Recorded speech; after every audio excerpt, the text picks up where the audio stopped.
Hello guys, welcome back to our channel. അങ്ങനെ നമ്മുടെ യോവുൻ്റെ രണ്ടാം പരീക്ഷയൊക്കെ പാസ്സായി. ഹാവു, സമാധാനമായി എന്നും പറഞ്ഞിരിക്കുന്നു. പക്ഷേ എവിടെ സമാധാനം എന്ന് പറഞ്ഞ സാധനം അവൻ്റെ അയലത്തു കൂടി പോയിട്ടില്ല. ദേ വരുന്നു ഒരുത്തം ഓടിക്കിതച്ചുകൊണ്ട്. വെറുതെ ഒന്നൊന്നുമല്ല, ഒരു വമ്പൻ വാർത്തയായിട്ടാണ് അവൻ്റെ വരവെന്നെ. മൂന്നാം പരീക്ഷയെ പറ്റി ആർക്കും അറിയാത്തൊരു സീക്രട്ട് അവൻ യോവുൻ്റെ അടുത്ത് പറഞ്ഞു കൊടുത്തു. ആരാണവൻ? അവൻ ഈ പറയുന്നതൊക്കെ സത്യമാണോ? ഇത് കേട്ട് നമ്മൾ യോവുൻ്റെ റിയാക്ഷൻ എന്തെഞ്ഞി ഒക്കെ നമുക്ക് നോക്കാം. നേരെ കഥയിലോട്ട് പോകാം. അപ്പോൾ സീൻ തുടങ്ങുമ്പോൾ തന്നെ നമ്മളെ കാണിക്കുന്നത് ഗ്രൂപ്പ് 8 ഡോർമെട്രിയാണ്. ഇവിടുത്തെ കുറേ സ്റ്റുഡൻസിനൊന്നും കാണാമല്ലോ. ഇത്ര നേരമായിട്ട് അവർ പേഴ്സണൽ ട്രെയിനിങ് റൂമിൽ നിന്ന് തിരിച്ചെത്തിയില്ലേ? മൈ ലോഡ്, നിങ്ങൾ തിരിച്ചു വന്നോ? ഹിയോബം, എന്താ അത്? കണ്ടിട്ട് അവൻ ആ മാനുവൽസ് ഒന്ന് നോട്ട് എടുത്തിട്ട് അതൊക്കെ പ്രാക്ടീസ് ചെയ്യാൻ വേണ്ടി നിൽക്കുകയാണെന്ന് തോന്നുന്നു. എന്തെങ്കിലും യൂസ്ഫുൾ ആയിട്ടുള്ളത് കിട്ടിയോ നിനക്ക്? ഏയ് ഇല്ല, ഇത് ജസ്റ്റ് ക്ലാസ് 2 മാർഷൽ ആർട്സ് ആണ്. എനിക്ക് ഫിസ്റ്റ് ടെക്നിക്ക് അത്ര പോരാ. അപ്പം എന്നാൽ ഞാൻ കിക്കിംഗ് ടെക്നിക്ക് പഠിക്കാമെന്ന് വിചാരിച്ച് നിൽക്കുക. എല്ലാവരും ഇപ്പോൾ ഭയങ്കര ഹാർഡ് വർക്കിലാണെന്ന് തോന്നുന്നുണ്ട്. ഇനിയുള്ള 3 ദിവസം റെസ്റ്റ് ചെയ്യാനുള്ളതാണെന്ന് സ്റ്റാഫ് പറഞ്ഞ്. പക്ഷേ ആരും അതിനു വേണ്ടി ടൈമൊന്നും വേസ്റ്റ് ചെയ്യണില്ല.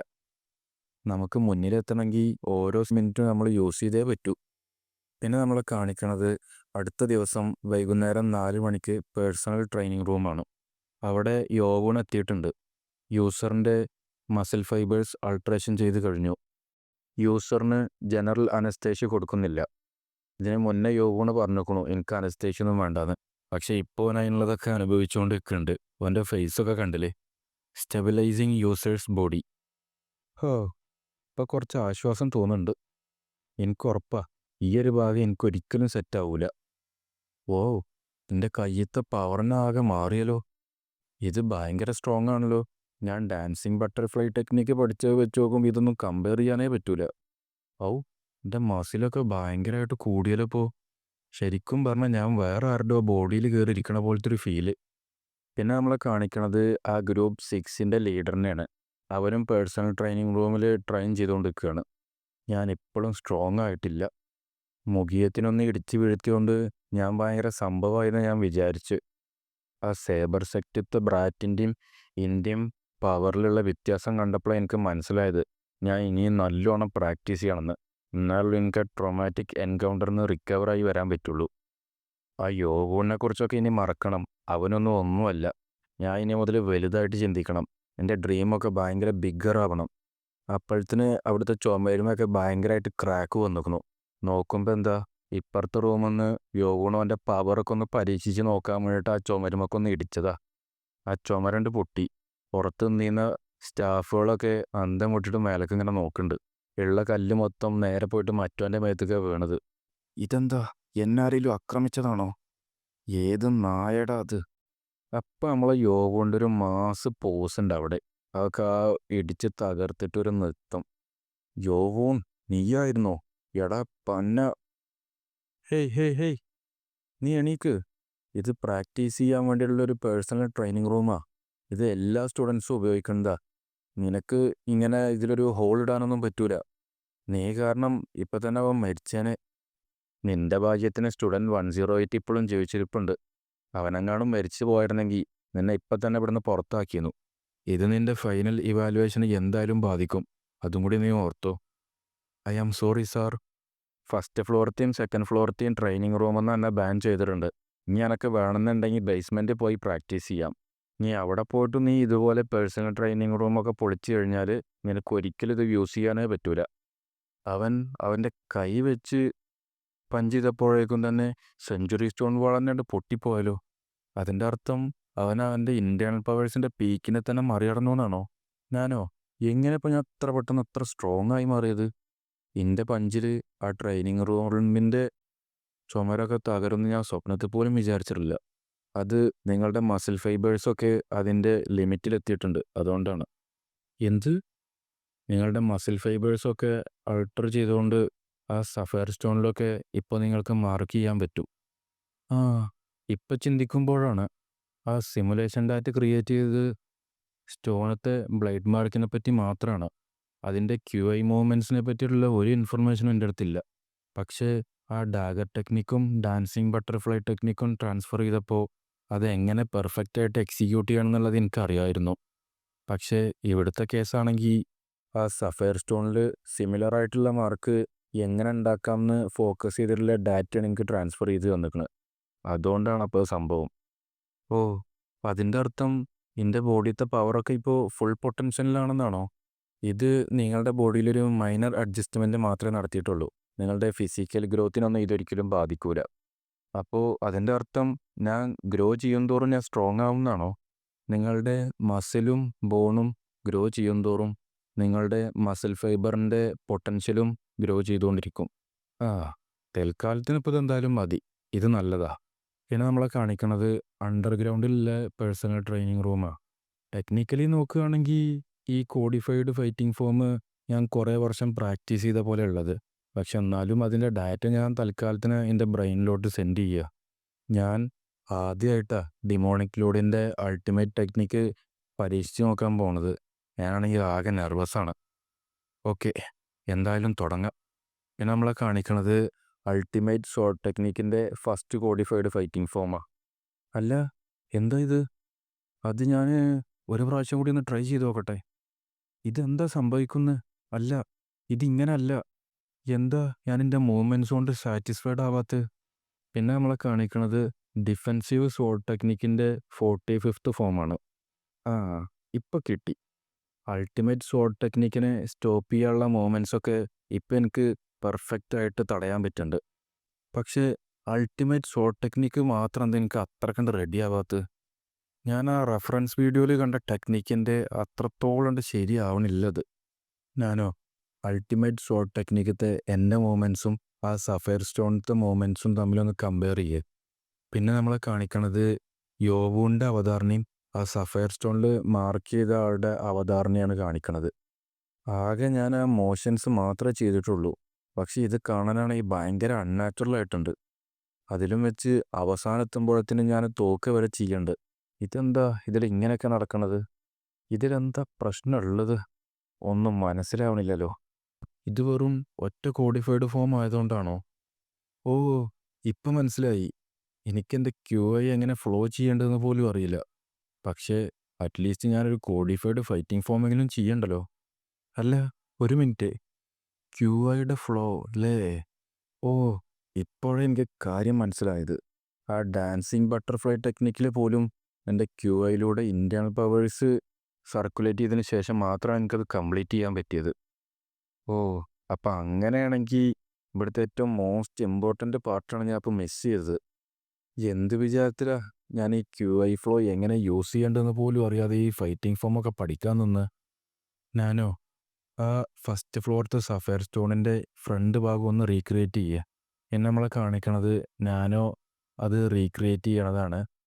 ആദ്യത്തെ ഫ്രണ്ട് ഭാഗത്തിലാണെങ്കിൽ പോയാണുള്ളതെന്ന് പറഞ്ഞിരുന്നല്ലോ. അപ്പോൾ അതിങ്ങനെ കാണിക്കുന്നുണ്ട്. ചിലപ്പോൾ ഇതിലെന്തെങ്കിലും ക്ലൂ ഉണ്ടാവുമായിരിക്കും. ഹാൻ ഡൈനാസ്റ്റി ഉണ്ടാക്കിയതിനെക്കുറിച്ചുള്ളൊരു ആൻസിൻ പോയാണത്. ആൻസിൻ പോയമോ? പിന്നെ ഞാനോ അത് ഉണ്ടാക്കിയ ആൾക്കാരെക്കുറിച്ചൊക്കെ പറഞ്ഞു കൊടുത്തു. അപ്പോൾ നമ്മൾ ഡിമോണിക്കിലൂടെ സ്വന്തമായിട്ട് എഴുതിയതല്ലേ ഇത്? ഓ, അപ്പോൾ അങ്ങനെയാണെങ്കിൽ ഡിമോണിക്കിലൂടെ ഇതത്തെ ഏതെങ്കിലും വേർഡ്സ് അങ്ങോട്ടും ഇങ്ങോട്ടും ഫിറ്റ് ചെയ്തിട്ടുണ്ടാവില്ലേ? നോ. എങ്കിൽ ശരി. ഈ ഇമേജ് അനലൈസ് ചെയ്തിട്ട് ഇതിന് എന്തെങ്കിലും ക്ലൂ നിനക്ക് കണ്ടെത്താൻ പറ്റുന്നുണ്ടോ നോക്ക്. ഞാനോ അനലൈസ് ചെയ്തതിന് ശേഷം പറഞ്ഞു, ഓരോ ക്യാരക്ടറിൻ്റെയും താഴെ ഒരു ചെറിയ ഹോൾസ് കാണാൻ പറ്റുന്നുണ്ട്. ആ, ശരിയാ, ഇവിടെ ഹോൾസ് ഉണ്ടല്ലോ. പക്ഷേ ഓരോ ക്യാരക്ടറിൻ്റെ താഴെയുള്ള ഹോൾസിൻ്റെ നമ്പറിൽ വ്യത്യാസമുണ്ട്. ഇതിൻ്റെ അർത്ഥം ഇപ്പം എന്താ? ഒരു ചെറിയ ഹോള് അല്ലേ? ഇത് പ്രഷർ പോയിൻറ്റ്സിനാണോ സൂചിപ്പിക്കണത്? 4 ഹോൾസ്, അതായത് 4 പ്രഷർ പോയിൻറ്റ്സിനെ കുറിച്ച്? ഏയ്, അങ്ങനെ ആവൂല. വേറെ എന്താവും ഇപ്പോൾ? ഓ, ഇപ്പം എനിക്ക് മനസ്സിലായി. ഞാൻ ആ മാനുവൽസൊക്കെ നാനോനെ വെച്ച് സ്കാൻ ചെയ്യുമ്പോൾ അതിൽ പ്രഷർ പോയിൻറ്റ്സിനെ കുറിച്ച് പറയുന്നുണ്ടായിരുന്നു. ആ ബുക്കിലാണെങ്കിൽ ഓരോ പ്രഷർ പോയിൻറ്റിനും ഓരോ നമ്പർ വെച്ചിട്ടാണ് സൂചിപ്പിച്ചിരുന്നത്. പിന്നെ നമുക്ക് ആ പ്രഷർ പോയിൻറ്റ്സിനെ കുറിച്ചുള്ള വിവരങ്ങളാണ് ഈ കാണിച്ചു തരുന്നത്. പിന്നെ യോഗുണാണെങ്കിൽ ആ ഓരോ ക്യാരക്ടേഴ്സിലുള്ള ഓരോ പ്രഷർ പോയിൻറ്റ്സിനെയും അനലൈസ് ചെയ്ത് ഇങ്ങനെ കണ്ടുപിടിച്ചുകൊണ്ട് നിൽക്കുക. ആ, ഇനി വേണ്ടത് ലാസ്റ്റ് ക്യാരക്ടറിനെയും കൂടിയാണ്. യെസ്, എടാ ഞാൻ കണ്ടുപിടിച്ചടാ. ക്യു ഐ ഫ്ലോയുടെ സീക്രറ്റൊക്കെ കണ്ടുപിടിച്ചു ഞാൻ ജീനിയസാടാ ജീനിയസ്. യൗവന അലറാൻ തുടങ്ങി. പുറത്ത് നിന്ന് സ്റ്റാഫുകളാണെങ്കിൽ ഇവനെന്താ പ്രാന്ത എന്നുള്ള മട്ടിൽ നോക്കിക്കൊണ്ട് നിൽക്കുക. പിന്നെ നമ്മളെ കാണിക്കണത് അല്പസമയത്തിന് ശേഷം യൗവന് ഡിന്നറൊക്കെ കഴിച്ച് ഇങ്ങനെ പുറത്തേക്ക് ഇറങ്ങുക. ആ ഇനി എന്തായാലും പേഴ്സണൽ ട്രെയിനിങ് റൂമിൽ പോട്ടെ. ആ ക്യു ഐ ഫ്ലോ വെച്ചിട്ട് അൾട്ടിമേറ്റ് ടെക്നിക്ക് ഒന്ന് ട്രൈ ചെയ്ത് നോക്കട്ടെ. പെട്ടെന്ന് ആരോ വിളിച്ചു. Young load യോവോൺ.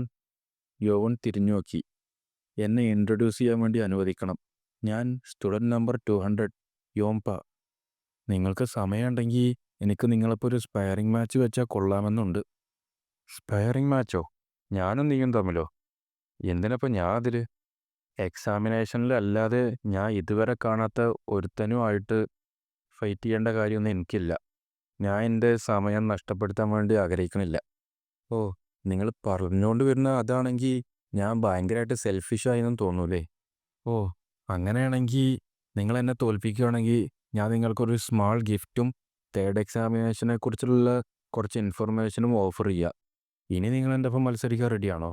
പിന്നെ നമ്മൾ കാണിക്കണത് യോവൂണും യോംപയും കൂടിയും ആളൊഴിഞ്ഞ പ്രദേശത്ത് ഫൈറ്റ് ചെയ്യാൻ റെഡിയായി ഇങ്ങനെ നിൽക്കുക.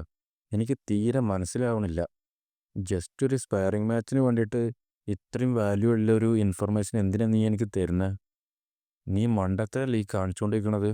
എനിക്കെൻ്റെ സ്കില്ലൊന്ന് പരീക്ഷിച്ച് നോക്കണം. അതിനു വേണ്ടി ഞാൻ ഇതൊക്കെ ചെയ്യണം. ആ വോൺട്രിയോയുടെ ആം കട്ട് ചെയ്യാൻ വേണ്ടി നീ ഉപയോഗിച്ച സ്കില്ലിൻ്റെ അത്ര ഒന്നും ഇല്ല എൻ്റെ സ്കില്ല്. പക്ഷേ എങ്കിലും എൻ്റെ സെക്റ്റത്തെ ടെക്നിക്സൊക്കെ നിനക്കൊന്ന് കാണിച്ചു തരണമെന്നുണ്ട്. The surging moon sect. ശരി, വാടാ. ലൂസിഫറിൽ നമ്മളെ മോഹൻലാൽ പറയില്ലേ വാടാ, അതുപോലെ യോവൂണും പറഞ്ഞു. ലൂസിഫറിൽ തന്നെ അല്ലേ? ലൂസിഫറിൽ എമ്പുരാനല്ലോ ഏതിലോ ഒന്നില്. പിന്നെ നമ്മളെ കാണിക്കുന്നത് യോവൂണും യോംപയും തമ്മിലുള്ള പൊരിഞ്ഞ ഫൈറ്റാണ്. പൊരിഞ്ഞ ഫൈറ്റ് എന്ന് പറയാൻ മാത്രമൊന്നുമില്ല. ഈ യോംപ വന്നിട്ട് കുറേ യോവൂണിനെ അടിക്കാൻ വേണ്ടി ശ്രമിക്കുന്നുണ്ട്. മച്ചാനാണെ ജസ്റ്റ് എല്ലാത്തുനിന്നും ഡോഡ്ജ് ചെയ്ത് മാറിക്കൊണ്ട് നിൽക്കുക. അതിൻ്റെ ഇടയിൽ കൂടെ ആണെങ്കിൽ തീരെ സ്പീഡ് പോരാന്നൊക്കെ പറയുന്നുണ്ട്. അവസാനം യോവൂണ് ജസ്റ്റ് ഒന്ന് അടിച്ചതും ഈ യോംപ ചോരയും തുപ്പി അങ്ങോട്ട് തെറിച്ച് പോകുന്നുണ്ട്. ഞാൻ അപ്പോൾ കൂടുതൽ പവർ ഉപയോഗിച്ചോ? അപ്പം മരിച്ചിട്ടൊന്നും ഉണ്ടാവില്ലായിരിക്കില്ലേ? എനിക്ക് വിശ്വസിക്കാനേ പറ്റുന്നില്ല. ഞാൻ ഇത്ര ദയനീയമായിട്ട് തോറ്റുവെന്ന് ആലോചിക്കുമ്പോൾ. അവൻ ആ വോൺട്രിയോ ആയിട്ട് ഫൈറ്റ് ചെയ്തത് കണ്ടപ്പോൾ അറ്റ്ലീസ്റ്റ് ഒരു ഡസൻ കോഡിഫൈഡ് ഫൈറ്റിംഗ് ഫോമെങ്കിലും അവൻ്റെ മേത്ത് ഉപയോഗിക്കാൻ പറ്റുമെന്ന് ഞാൻ വിചാരിച്ചു. അവൻ ഇത്രയും കാലം അവൻ്റെ ട്രൂ സ്കില്ലൊക്കെ ഹൈഡ് ചെയ്ത് വെച്ചില്ലായിരുന്നോ? നീ ഭയങ്കര സ്ട്രോങ്ങാ. നീ ശരിക്കും ഹോളി ബ്ലഡ് ലൈനിലുള്ള ആളാണെന്ന് തെളിയിച്ചു. എനിക്കുറപ്പാ അറ്റ്ലീസ്റ്റ് ഫസ്റ്റ് റേറ്റ് മാസ്റ്ററുടെ സ്കില്ലെങ്കിലും എനിക്കുണ്ടാവും എന്നുള്ളത്. ആ എന്തായാലും ഞാൻ നിന്നോട് പ്രോമിസ് ചെയ്തത് ഞാൻ പാലിക്കാൻ പോവുക. അതിനു മുന്നേ എന്തിനു വേണ്ടിയാണ് നീ എൻ്റെ ഒപ്പം സ്പെയർ മാച്ച് വെച്ചത്? നീ ജയിച്ചാലും ഇല്ലെങ്കിലും ഇതൊന്നും നിനക്ക് ഒന്നും നേടാനില്ല. ഞാൻ വിചാരിച്ചതപ്പോൾ ശരിയായിരുന്നു. നീ മറ്റുള്ളവരെ അത്ര കണ്ട് വിശ്വസിക്കുന്ന ഒരാളല്ല. ഞാൻ മുമ്പ് പറഞ്ഞ പോലെ തന്നെ എനിക്ക് സ്കില്ലൊന്ന് ടെസ്റ്റ് ചെയ്യണമെന്നുണ്ടായിരുന്നു, അത്രേ ഉള്ളൂ. എൻ്റെ സ്കില്ലാണോ നിനക്കറിയാണ്ട്? ആ അതും അറിയണം. എൻ്റെ സ്കില്ലും എനിക്കൊന്ന് ടെസ്റ്റ് ചെയ്യണമായിരുന്നു. ഇതൊക്കെ തേർഡ് എക്സാമിനേഷന് വേണ്ടിയിട്ടാണ്. ഈ സ്പയറിംഗ് മാച്ചും തേർഡ് എക്സാമിനേഷനും തമ്മിലിപ്പോൾ എന്താ ബന്ധമുള്ളത്? തേർഡ് എക്സാമിനേഷനും ഗ്രൂപ്പ് ടെസ്റ്റ് ആവാനുള്ള നല്ല ചാൻസ് ഉണ്ട്. അപ്പോൾ ഗൈസ്, തൽക്കാലത്തിന് ഞാൻ ഇന്നത്തെ വീഡിയോ ഇവിടെ നിർത്തുകയാണ്. പിന്നെ ആ ബിരിയാണി വേണ്ട ആൾക്കാരുടെ ലിസ്റ്റൊക്കെ എൻ്റെ കൈ കിട്ടിയിട്ടുണ്ട് കേട്ടോ. എൻ്റെ ഇടയിൽ കൂടെ ഒരു മച്ച മന്തി കിട്ടുമെന്ന് ചോദിച്ചു വന്നിരുന്നു, അതും കിട്ടിയിട്ടുണ്ടേ. അപ്പോൾ ഈ ലിസ്റ്റൊക്കെ വെച്ചിട്ട് ഞാൻ പ്രാർത്ഥിക്കുക, നിങ്ങളുടെ ഫ്രണ്ട്സോ ബോയ് ഫ്രണ്ട്സോ ഗേൾ ഫ്രണ്ട്സോ ആരെങ്കിലും നിങ്ങൾക്ക് ബിരിയാണി മന്തിയൊക്കെ വാങ്ങിത്തരാൻ വേണ്ടിയിട്ട്. എന്തായാലും ഇന്ന് വാലന്റൈൻസ് ഡേ അല്ലേ, അപ്പോൾ എന്തെങ്കിലുമൊക്കെ കിട്ടുമായിരിക്കും. പിന്നെ ആരും ഇന്നോടൊന്നും ചോദിച്ചു വരാൻ നിൽക്കണം കേട്ടോ. നിനക്കൊക്കെ ഉള്ളൂ വാലന്റൈൻസ് ഡേ, എനിക്കിത് സാധാ ഒരു സെക്കൻഡ് സാറ്റർഡേ. അപ്പോൾ ഈ ബിരിയാണി കേസൊന്നും എന്താണെന്ന് അറിയാത്തവരുണ്ടെങ്കിൽ നമ്മളെ തൊട്ട് മുന്നത്തെ വീഡിയോ കണ്ടാൽ മതി, എന്ന് മനസ്സിലാവും. അപ്പോൾ ഗൈസ്, സംഭവം എന്തായാലും അറിഞ്ഞില്ലേ, തേർഡ് എക്സാമിനേഷനും ഗ്രൂപ്പ് ടെസ്റ്റ് ആണെന്ന്. ഇത് ഒഫീഷ്യലായിട്ട് അനൗൺസ് ചെയ്തിട്ടൊന്നുമില്ല, ആ യോംപെ വന്ന് പറഞ്ഞതാ. എന്നാലും ഇത് സത്യമാണെങ്കിൽ യോവൂണ് ശരിക്കും പെട്ടു. കാരണം ഇവനെ ആര് ടീം കൂട്ടാനാ? ഇവൻ ഒറ്റയാനല്ലേ. ഇനി ഇവൻ സ്വന്തമായിട്ട് ടീം ഉണ്ടാക്കുമോ, അതോ ആരും കൂട്ടാതെ പുറത്താകുമോ? അടുത്ത എപ്പിസോഡിൽ യഥാർത്ഥ പൂരത്തിനുള്ള വെടിക്കെട്ട് തുടങ്ങുകയാണ്. പിന്നെ നിങ്ങൾക്ക് ഏതാ, ഗ്രൂപ്പ് ടെസ്റ്റ് ആണോ അതോ ഇൻഡിവിജ്വൽ ടെസ്റ്റ് ആണോ ഇഷ്ടം? താഴെ കമൻറ്റ് ചെയ്യണേ.